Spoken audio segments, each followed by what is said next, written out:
Nilagay po niya sa palad niya yung RFID para po makapagbayad siya through Palm. Kaya ito yung ginawa po niya. I mean, hopefully it's not about to pay my groceries with my.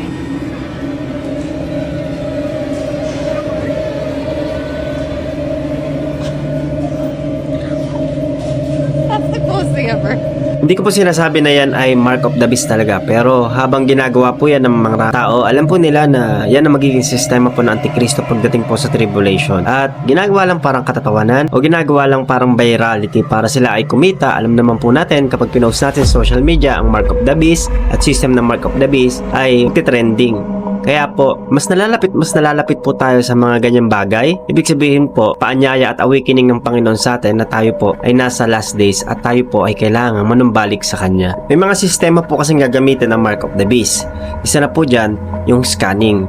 At ilalagay po dyan yung mga barcode na combination ng letter and numbers, yung tinatawag na RFID na gamit po sa mga sasakyan, sa mga IDs, sa mga card, mobile apps. Yan po ang RFID na tinatawag. Isa po yun sa system ng Mark of the Beast. Isa rin po yung tattoo na tinatawag. Pagtutuunan natin ng pansin ng mga bagay-bagay po na yan, nakalagay sa Revelation chapter 13, hindi po sapilitan ang pagtatatak ng Antikristo, kundi ito ay isang public declaration. Nasa sayo kung gagamitin mo yung mga bagay na yan, magpapatatak ka ng 666 nga, makakabili ka ng bagay na gusto mo, makakakain ka, pero dun sa hindi, makakatikim po ng gutom at matinding kawalan. Kasi nga po, may tatakang magaganap sa tribulation period. At yung panahon po natin ngayon, alam po natin na nire-ready tayo dyan, kaya malapit na pong dumating ang Panginoong Jesucristo at magra-rapture muna bago ang tribulation. Pamahagi po natin ng gospel, pamahagi po natin yung salita ng Diyos para sa mga taong hindi pa nakakalam ng ganitong mga bagay